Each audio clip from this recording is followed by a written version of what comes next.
The evening was quiet and the streets were almost empty, with only a few people hurrying home or walking their dogs. The sun was low, casting long shadows across the sidewalks. Everything seemed normal, peaceful even, until a loud roar broke the silence. A group of motorcycles appeared, their engines growling, wheels kicking up dust and small stones. They were a rough-looking group, wearing leather jackets, some with tattoos visible on their arms and necks. Their faces were hard to read, but there was a sense of danger in the way they moved. People instinctively stepped aside, giving them space, feeling the tension before it even started.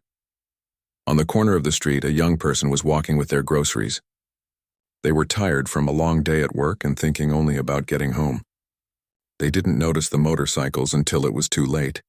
The bikers stopped suddenly, blocking the way. The roar of the engines went down to a low, threatening rumble. The young person froze. Something in the air told them that this was not a friendly encounter. One of the bikers stepped forward, a cruel smirk crossing his face, and said something that made it clear the reason they were being targeted was because of who they were. Fear tightened in the young person's chest. The bikers circled, their eyes sharp and calculating, looking for any sign of weakness. The young person tried to move back, but there was nowhere to go. The street was empty except for the bikers and them. A few neighbors watched from their windows, some too afraid to intervene. The young person's mind raced, thinking of how to escape, how to protect themselves. They realized shouting for help might not work. There were no other people around. The situation felt hopeless and panic was creeping in. One of the bikers grabbed the young person's bag and swung it, letting it hit the ground. Groceries spilled everywhere, rolling under the tires of the parked cars. The young person bent down to pick them up, hands trembling, hoping that somehow the bikers would lose interest. But the bikers only laughed, a low, menacing sound that sent shivers down the young person's spine. The laughter was followed by insults, cruel and unnecessary, aimed to humiliate. The young person's heart pounded so loudly they thought it might give them away. Their mind screamed at them to run, but every step seemed impossible with the bikers blocking every escape. The leader of the bikers stepped closer, cracking his knuckles and letting out a sharp, intimidating laugh. His voice was low and threatening, making it clear that he was in control. The young person noticed the knives strapped to some of the bikers' belts and the chains hanging from their motorcycles. Every instinct told them to protect themselves, but they had no weapon, no one to turn to. It was a classic trap, a moment that could have ended badly if things stayed the same. The tension was so thick that it felt like the air itself was pressing down on the young person's shoulders. Nearby, another person had noticed the commotion. They were walking their dog, a small, energetic puppy that kept pulling on the leash. When they saw the bikers surrounding the young person, something in them changed. The usual calm of an evening walk vanished. They stopped, feet planted firmly on the sidewalk, eyes studying the situation. They weren't sure what they could do yet, but they knew that leaving the young person to face this alone was not an option. They watched as the bikers grew bolder, pushing the young person, laughing, mocking. It was clear that if no one intervened, the young person would be hurt physically or emotionally, and the memory would stay with them forever. The young person finally managed to speak, their voice shaking but determined, asking the bikers to leave them alone. The leader's smile widened and his tone turned cold and mocking. He stepped closer, his friends following, and the young person felt the walls closing in. Every escape route seemed blocked. They tried reasoning, explaining they didn't want trouble, that they were just passing through, but the words were met with laughter, insults, and aggressive gestures. The situation was escalating quickly. Any moment could turn violent.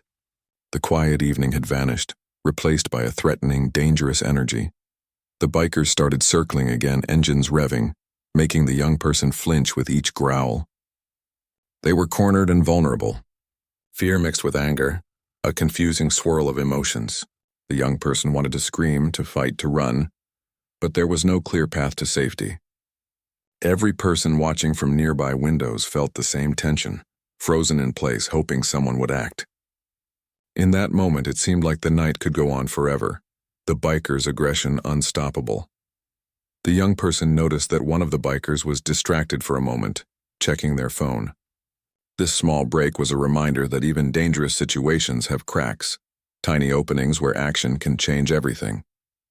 The young person's mind raced, thinking about ways to survive, ways to keep calm. Every muscle was tense, every thought focused on staying safe and protecting their dignity.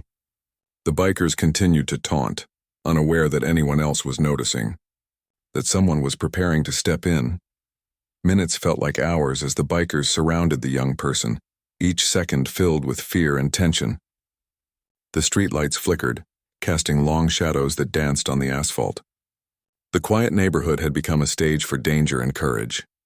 The young person's heart thudded painfully, but there was a flicker of hope somewhere deep inside, a hope that help would come, that the bikers would leave, that they wouldn't have to face the worst. The scene was set for a dramatic turn, where one person's courage and skill could change the outcome entirely. Then across the street, the passerby moved closer. They didn't rush, didn't panic. They walked with purpose, observing everything carefully. Their eyes were sharp, taking in the bikers' positions, their weapons, their numbers. They noticed the young person's fear, the way their hands shook as they tried to gather the scattered groceries. The passerby's mind was calm, calculating the best way to intervene. They knew that rushing in blindly could make things worse, but doing nothing was not an option. The bikers' arrogance made them vulnerable, and the passerby recognized that even in such a tense moment, strategy mattered. The bikers laughed again, thinking no one could challenge them. But the passerby's presence was a silent warning, a signal that someone was watching, ready to act. The young person looked up, seeing the new figure approaching, and felt a small wave of relief. It was not a full solution, but knowing someone else was there, aware and willing, gave them a spark of hope. The bikers sensed a shift in the atmosphere, a subtle change they didn't fully understand. The quiet, calculated confidence of the passerby was unsettling. The leader of the bikers turned to his friends, whispering something, a plan perhaps, and the young person realized that this was the turning point. The bikers could escalate or they could retreat. Every decision now mattered. The young person held their ground as best as they could, aware that whatever happened next would define the rest of their night, and perhaps leave a lasting impact on their sense of safety. The passerby was ready, muscles tensed, eyes focused, a calm but undeniable force standing between danger and the young person. In that tense moment, the story of a quiet evening turning into a dangerous confrontation was unfolding. It was a story of fear, courage, and the thin line between harm and rescue. The young person, the bikers, and the passerby were all actors in this real-life drama, each decision carrying weight. The calm of the neighborhood had been broken, but with awareness, courage, and skill, it was clear that this story could take a turn toward safety and justice. The stage was set, the characters in place, and the first part of this true real-life event closed with anticipation, leaving the audience on edge, waiting for the next move that would change everything. The passerby moved closer, but with caution, making sure not to provoke the bikers immediately. Every step was deliberate, controlled, and careful. They could see the fear in the young person's eyes, and it reminded them why they needed to act. It was not about bravado or showing off strength. It was about protecting someone who had no way to defend themselves. The passerby's mind worked quickly, assessing each biker, noting their positions, who looked more aggressive, who seemed distracted, and what tools or weapons they carried. The young person tried to stay calm, though their hands were still shaking. They bent down to gather the last of the spilled groceries, but the bikers continued their taunts. One of them stepped forward, kicking a small bag across the pavement. The young person froze for a moment, wishing there was some way to escape without escalating the danger. The passerby noticed the small opening and started moving closer, maintaining a steady, calm demeanor that contrasted sharply with the chaotic scene. They didn't run, they didn't shout. They simply walked with purpose, projecting confidence that was impossible to ignore. The leader of the bikers noticed the passerby's approach and narrowed his eyes. His smirk faltered slightly, just enough for the passerby to see that even these men, so full of aggression moments ago, were not fearless.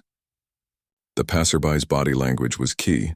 They were relaxed but alert, ready to respond if any sudden move happened. This small but powerful message was enough to make the bikers pause, giving the young person a moment of relief. It was the first sign that things could turn in their favor. The passerby spoke first, their voice calm and steady, addressing the bikers without fear. They didn't yell or threaten. They simply asked the bikers to step back, to leave the young person alone. The simplicity of the words, paired with the confident tone, surprised the bikers. Their laughter, which had filled the street moments ago, faltered. They had not expected anyone to confront them so directly, The young person glanced up, their eyes widening with a mix of relief and awe. For the first time since the encounter began, they felt that someone had their back. The bikers shifted uneasily. They whispered among themselves, throwing cautious glances at the passerby. One of the younger bikers, perhaps feeling unsure of the situation, looked down at the ground, avoiding eye contact. Another adjusted the strap of a chain hanging from their motorcycle, as if to remind themselves they were still in control. But control was slipping. The passerby's presence was like a rock in the middle of a storm, calm, steady, and unmovable. Meanwhile, the young person took a small step back, inching toward safety, encouraged by the passerby's intervention. They felt a small spark of courage within themselves, the idea that maybe this confrontation didn't have to end badly. Fear was still strong, but hope had started to grow. The passerby kept their eyes on the bikers, never turning their back, ready to respond to any sudden movement. Every muscle in their body was alert, but their movements were smooth, controlled, and calculated. The bikers tried to recover some of their bravado, one of them making a mocking gesture and stepping closer. The passerby didn't flinch. Instead, they positioned themselves in a way that subtly protected the young person, creating a barrier without needing to touch or engage physically. The message was clear. Any attack would not go unnoticed, and there would be consequences. The bikers sensed the tension rising. Their usual tactics of intimidation were not working this time. Nearby, a few more people had started to notice the commotion. Windows opened as neighbors leaned out, some taking out their phones, others simply watching, frozen in curiosity and fear. The passerby noticed this and took a small, careful step that would put the bikers in view of anyone who might record or intervene. They understood that exposure could sometimes be more powerful than physical confrontation. The bikers were aggressive, but they were also human, and humans often fear being caught and held accountable. The passerby was counting on that. The young person finally found their voice, their trembling voice asking for the bikers to leave them alone. They didn't shout. They simply spoke the truth, their fear making their words more urgent. The leader of the bikers sneered, but there was a noticeable hesitation now. Their group's cohesion was weakening under the calm, controlled pressure of the passerby. The energy in the street had shifted subtly but clearly. The young person could feel it, sensing that the bikers' dominance was no longer absolute. The passerby took another step closer, making their intention clear. They would not allow harm to come to the young person. The bikers paused again, exchanging uncertain glances. The leader barked a command, but it lacked the force it had before. The bikers were beginning to doubt themselves, unsure if they should continue. The passerby didn't need to engage physically yet. Their presence alone was enough to destabilize the aggressors. Every careful movement and word was strategically designed to protect the young person while keeping the situation from escalating violently. At this moment, the passerby noticed a small opening in the bikers' formation. One of the bikers had wandered slightly out of position, distracted by the laughter of his own friends. It was a small detail, but important. The passerby could use it to either create space for the young person to escape or to further intimidate the group without confrontation. The young person noticed the subtle shift in the biker's behavior and felt a tiny, fragile hope. Perhaps they could survive this night without injury. Perhaps the bikers would leave. Perhaps justice would be found not through violence, but through courage and quick thinking. The passerby kept their focus sharp. They observed every twitch, every shift in weight, every glance between the bikers. They spoke again, calmly but firmly, repeating that the young person should be left alone and that the aggressive behavior was being noticed. They didn't shout, they didn't threaten, but their words carried authority. The bikers started to feel the pressure. They were being watched, not just by the passerby, but by potential witnesses, recording devices, and the eyes of the community. Fear of being caught or embarrassed started creeping in. The young person's breathing began to steady slightly. They felt a little more in control because the passerby had taken the lead. It was not just physical protection, it was the emotional support that mattered. The sense that someone else cared, someone else would act if needed, made them feel less alone in the face of danger. The passerby's calmness became a shield, offering a safe mental space even as the threat of violence lingered. The bikers tried one last intimidation tactic, revving a motorcycle engine and stepping forward, but it was weaker than before. The passerby remained unmoved. Their eyes met the leader's, steady and unwavering, conveying that the situation was being carefully monitored and that any aggression could be met with immediate consequences. The leader's smirk faded, replaced by a flicker of doubt. The balance of power had shifted. The bikers were beginning to realize that this encounter would not unfold according to their plans. As the passerby continued to position themselves strategically, the young person found a brief opportunity to step back further, gaining a little space. The bikers noticed this movement but were unsure how to respond. They were used to people reacting with fear and panic, but the young person, emboldened by the passerby, was moving with purpose. This small change in body language sent a subtle but important signal. The victims were not completely powerless. The tension in the street remained high, but the momentum had shifted. The bikers were no longer entirely in control, and the passerby had established a protective presence without needing to engage in violence. The young person felt a growing sense of relief, though they remained cautious. They understood that the danger was not gone, but they had gained an ally, a buffer between themselves and the aggressive group. The passerby's actions had transformed a hopeless situation into one with potential for resolution. The evening stretched on, the bikers looking increasingly uncertain. They whispered among themselves, shifting weight from one foot to another, their confidence shaken. The passerby maintained calm vigilance, scanning the environment, ready for any sudden move. The young person clutched their groceries, thankful that someone had intervened, realizing that courage and careful action could make a real difference. For the first time since the attack began, there was a glimmer of hope, a feeling that perhaps this encounter could end without tragedy. The scene remained tense, but a turning point had been reached. And the night was no longer just about fear. It was about the first steps toward safety and justice. The passerby had now closed the distance between themselves and the bikers, moving in a way that was deliberate but non-threatening. Every step was calculated to keep the young person safe, while making it clear to the bikers that their aggression would not go unchecked. The tension in the air was thick, each moment stretching out as if time had slowed. The young person, standing slightly behind, felt a mix of fear and cautious hope. They were no longer completely alone, and that small shift made all the difference. The leader of the bikers noticed the approach and frowned. His usual arrogance wavered as he observed the passerby's calm, unwavering gaze. The other bikers shuffled, unsure of how to respond. They were accustomed to fear controlling the people they targeted, but the passerby showed no signs of panic. That lack of fear was unsettling. It was the first crack in the wall of intimidation they had built around themselves. One of the bikers made a step forward, attempting to regain the dominance that had started slipping away. The passerby did not move back or flinch. Instead, they positioned themselves in a way that subtly blocked the young person, creating a protective line without making sudden movements. Their presence was enough to communicate that any attack would be met with immediate resistance. The biker hesitated, then stepped back, uncertainty flickering across his face. The leader of the bikers tried to assert control, raising his voice and shouting orders to his group, but the tone lacked the power it had moments ago. The passerby responded with calm, firm words, stating clearly that the aggressive behavior was unacceptable and that the young person was to be left alone. Their voice was steady and carried an authority that came not from volume, but from confidence and clarity. The bikers were caught off guard, realizing that their usual tactics were failing.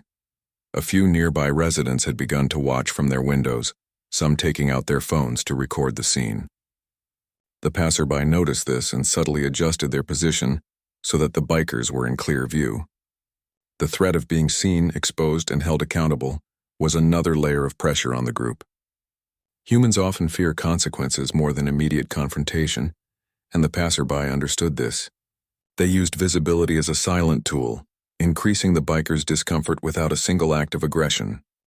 The young person took a careful step backward, their confidence slightly bolstered by the passerby's presence. They could feel that the balance of power was shifting, but the fear remained. Their mind raced, thinking of every possible outcome, every possible danger, but the passerby's calm presence provided a sense of stability. The contrast between their own fear and the passerby's control was striking, a reminder that courage often comes from calmness and focus rather than brute force. One of the bikers tried to intimidate the passerby with a loud gesture, swinging a chain loosely. The passerby did not flinch. Their eyes followed the movement, aware of the potential threat, but their body remained relaxed, ready to react if necessary. This composure further unnerved the bikers. Aggression had been met with calm strength, and that unfamiliar response created doubt. The leader whispered something to his group, a quick exchange of words that suggested uncertainty. They had not anticipated someone capable and confident enough to confront them head-on. The passerby stepped slightly to the side, opening a small gap between themselves and the young person. This gap was a signal, a strategic move that communicated readiness without provoking further aggression. The young person moved cautiously into the space, feeling safer than they had moments ago. The bikers, noticing the coordination and control of the passerby, became increasingly unsure of themselves. Their usual dominance was slipping, replaced by hesitation and tension. The leader of the bikers glared, trying to intimidate again, but his smirk faltered under the passerby's unwavering gaze. One of the bikers shifted nervously, adjusting the strap on a motorcycle helmet as if reminding themselves that they were still supposed to be in charge. But the passerby's presence had already disrupted their control. The leader barked a few more orders, but his voice was less commanding, less confident. The group's cohesion was weakening under the silent authority of someone who refused to be intimidated. A faint sound of another passerby approaching was noticed, and the biker's attention briefly flicked to the street corner.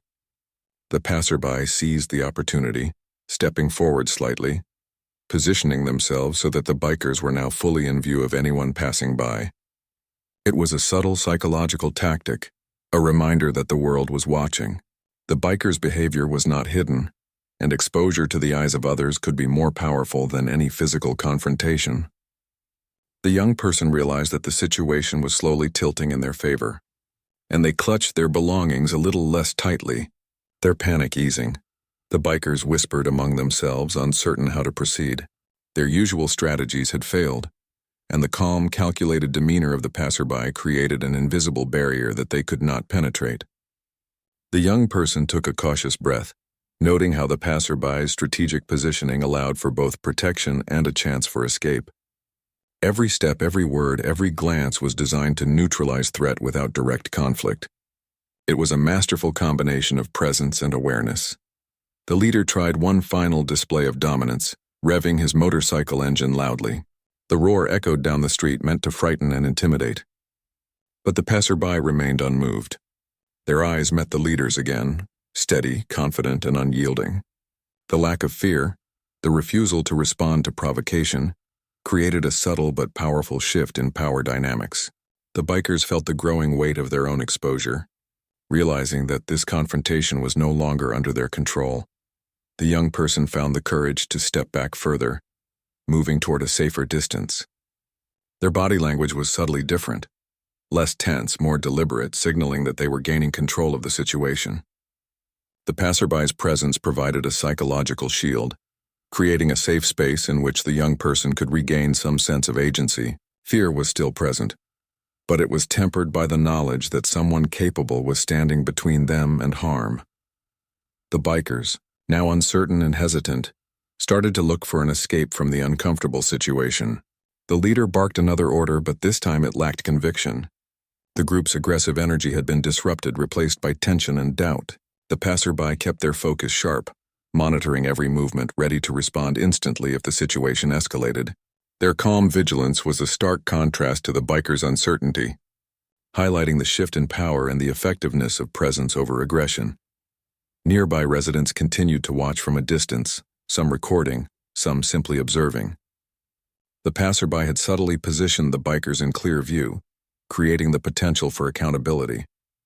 Exposure added another layer of pressure, making it increasingly difficult for the bikers to continue their intimidation without consequences. The young person felt a small but growing sense of relief, recognizing that courage and strategic thinking could counter aggression in real time. One biker fidgeted, stepping slightly out of formation, and the passerby noticed. It was a small vulnerability, a crack in the biker's defensive posture. The passerby used this observation to maintain a subtle psychological advantage, positioning themselves in a way that reinforced the protective barrier around the young person. The leader's eyes flicked nervously, realizing that the situation was no longer predictable. Their usual tactics were failing, replaced by hesitation and doubt. The young person, feeling slightly more secure, began to regain some composure. They adjusted their grip on the remaining groceries and straightened their posture, showing a small but meaningful display of resilience. The passerby's presence allowed them to breathe a little easier, their mind beginning to shift from panic toward strategic thinking. Every careful movement by the passerby had not only protected them physically but also emotionally, creating a space in which fear could be managed and confidence restored.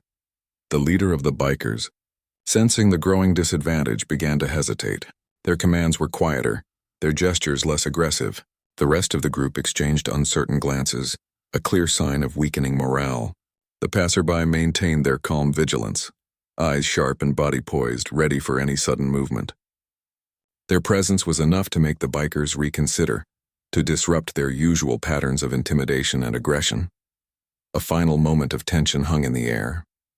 The bikers were aware that the confrontation could end badly if they continued, while the passerby stood ready to protect the young person. The psychological battle had reached a critical point. The young person, still close behind the passerby, realized that the immediate threat was no longer overwhelming. The passerby's calm, strategic approach had shifted the balance, creating an opportunity for safety and resolution. In that tense moment, the street seemed to hold its breath. The bikers were no longer fully in control. The young person felt a cautious hope, and the passerby remained the quiet, steady force between danger and safety. The confrontation had reached a turning point, where presence, awareness, and calculated action were beginning to shape the outcome. The night was far from over, but the foundation for rescue and justice had been laid, setting the stage for the next part of the story where exposure and accountability would come into play. The passerby's calm, steady presence had started to change everything. The bikers were no longer fully confident, unsure of how to continue their intimidation. The young person, standing behind, felt safer than they had since the attack began. Fear was still there, but it had been replaced by hope. The passerby subtly adjusted their stance, keeping the bikers fully in view of any witnesses or cameras. Their actions were careful, strategic, and measured, creating pressure without confrontation. The bikers whispered among themselves, exchanging nervous glances. Their leader barked a few low commands, but the force in his voice was weakening. He could sense the shift, a loss of control he hadn't anticipated. The passerby continued to speak calmly, addressing the bikers without shouting. They emphasized that the aggressive behavior was unacceptable and that witnesses were present. The tone carried authority and quiet determination. The bikers, noticing their own exposure, began to hesitate, unsure if they could safely continue their intimidation without consequences. The young person, still holding the groceries, realized that someone's courage could make a huge difference. They noticed the passerby was carefully positioning themselves between the bikers and themselves, a protective shield in both body and presence. The knowledge that someone capable was standing up to the threat gave them a sense of reassurance. Their fear was still present, but the weight of it was lessened by the passerby's intervention. In the distance, the faint sound of sirens grew closer. A neighbor, having called the authorities after witnessing the incident, had alerted the police. The bikers noticed the approaching lights and heard the distant hum of engines. A ripple of anxiety spread through the group. Their aggressive dominance, which had seemed absolute, was now being challenged not only by the passerby but also by the potential arrival of law enforcement. The passerby noticed this too and maintained their steady stance, reinforcing the sense that the bikers were being carefully watched. The leader tried to act tough, revving his motorcycle and yelling at the passerby, but the presence of approaching police and witnesses made him less certain. The passerby remained calm, speaking firmly that the young person should be left alone and that the situation was being observed. The bikers began to realize that they were now vulnerable, not just physically, but legally. Their usual tactics of fear and aggression were being undermined by the presence of authority and accountability. The young person, sensing a small opening, took another careful step back toward a safer area. The passerby's positioning allowed this movement without escalating tension. The biker's energy was now mixed with nervousness and doubt. The leader barked a few more commands, but the force in his voice had weakened. The other bikers were unsure whether to stay or leave. Their group cohesion was faltering as they realized their usual intimidation methods were no longer effective. The passerby continued to create subtle pressure, ensuring that any sudden move from the bikers could be met with immediate response. They were aware of every movement, every shift in weight, and every glance between the bikers. Their calm vigilance was destabilizing the group, making the bikers second-guess themselves. The young person observed this with a mix of awe and relief, realizing that bravery and strategic thinking could alter the outcome of a dangerous situation. The sound of police sirens grew louder, and the flashing lights approached the street. The bikers' tension became palpable.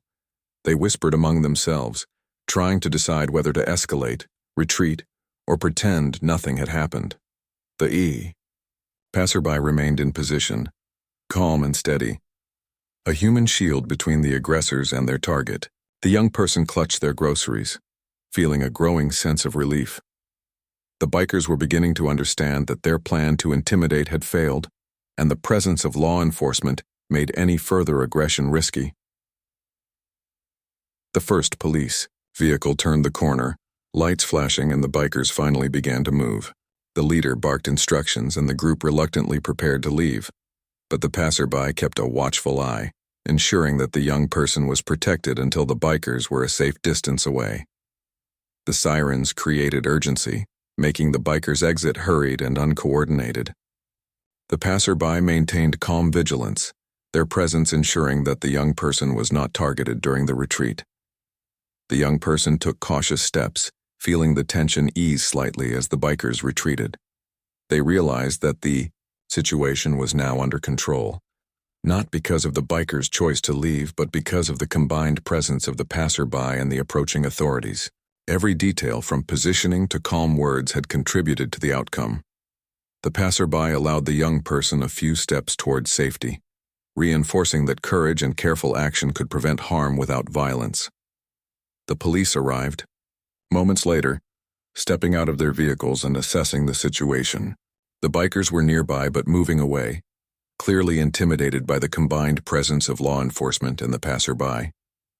The young person felt a mix of relief and gratitude, knowing that the immediate danger had passed. The passerby, still vigilant, explained the situation calmly to the officers, providing details about the bikers' aggressive behavior. The police listened carefully, taking note of the potential witnesses and any video evidence captured by neighbors. The bikers, realizing that their actions were now documented, slowed and began to disperse. The young person looked at the passerby, eyes wide with gratitude. They realized that courage was not only about facing danger but about understanding it, positioning oneself strategically, and using calm presence to create safety. The passerby nodded gently, acknowledging their thanks, but their focus remained on ensuring that the situation was fully contained. The bikers, now fully aware of the legal consequences and exposure from witnesses, decided to leave the street entirely, their threat neutralized. Neighbors, having witnessed the events, began to discuss what had happened. Some thanked the passerby, others called the police to provide additional information. The young person slowly moved closer to the officers, feeling protected and reassured. The passerby stayed near, ensuring that the bikers did not return and that the young person could safely make their way home. The balance had shifted entirely. The aggressors had lost control, and justice was beginning to take shape through calm intervention and accountability. The police began documenting statements and collecting information, ensuring that the bikers' actions would be officially recorded. The passerby provided a clear account of what had occurred, emphasizing the aggressive behavior and the threat posed. The young person, still recovering from fear, shared their perspective, highlighting the importance of intervention. The atmosphere had changed from one of danger to one of resolution and safety. The community's involvement, even if only as witnesses, reinforced the power of collective accountability. The bikers, now at a safe distance, were clearly shaken. They realized that their aggressive actions could lead to legal consequences and public exposure. The passerby had successfully prevented harm through calm, strategic action, presence, and positioning. The young person, grateful and relieved, finally allowed themselves to breathe more easily. They understood the importance of intervention, both for physical protection and emotional reassurance. As the police continued their work, the passerby guided the young person to a safer location, ensuring that they could leave the area without further risk. The young person felt a sense of security that had been absent since the attack began. The bikers were no longer a threat, and the authorities were fully aware of their aggressive behavior. The night had shifted from a scene of fear and intimidation to one of protection, accountability, and hope. The young person realized that courage could take many forms. It could be physical, but it could also be strategic, calm, and observant. The passerby had demonstrated that understanding the situation, maintaining composure, and positioning oneself effectively could make a critical difference. The bikers' retreat and the arrival of police highlighted the effectiveness of this approach, showing that bravery and quick thinking could transform a dangerous scenario into a story of protection and justice. By the end of the evening, the bikers were gone. The street was quiet once more, and the young person was safely guided by the passerby. Police documentation and witness accounts ensured that there would be consequences for the bikers' actions. The young person, still shaken but now relieved, recognized the value of courage, presence, and intervention. The passerby's calm, strategic approach had made all the difference, turning what could have been a tragic event into a story of heroic rescue and accountability. The night ended with a sense of closure and the understanding that bravery, combined with careful action, could protect the vulnerable and uphold justice. The street had finally calmed, the roar of motorcycle engines replaced by the distant hum of traffic and the occasional footsteps of neighbors checking the aftermath. The young person still clutched their groceries, their hands trembling slightly, but the heavy weight of fear that had been pressing down on them earlier had eased. The passerby remained nearby, their calm presence still a silent reassurance, a reminder that the danger had passed but vigilance was still necessary. The young person's heart, though still racing, was starting to slow, and a sense of gratitude began to fill the space once occupied by panic. The police had taken statements from witnesses and were documenting the bikers' behavior. Some neighbors had even recorded parts of the confrontation on their phones, providing clear evidence of the bikers' aggression. The passerby had given a precise account, detailing every moment, every threat, and every aggressive gesture. The young person, who had been frozen by fear just an hour ago, now found themselves participating in ensuring that justice would be done. It was a strange feeling, mixing relief with the seriousness of the legal steps that were now being taken. The passerby gently reminded them to stay close, to remain aware, and to focus on moving toward safety. As the bikers disappeared from sight, the reality of what had happened began to sink in. The young person had faced a potentially life-threatening situation, yet they had survived unharmed. They realized how fragile safety could be and how crucial quick thinking and courage were in preventing disaster. The passerby had not only physically intervened but had also created a sense of emotional support that had kept the young person from panicking completely. That combination of strategic action and calm presence had transformed what could have been a tragic evening into a story of survival and heroism. The neighbors began to gather outside their homes, some still talking in hushed tones about what they had witnessed. Their conversation revolved around the courage displayed by the passerby and the importance of standing up to aggression. It was clear that the events had left an impression on the community. The young person, once terrified and cornered, felt a strange mix of embarrassment and pride.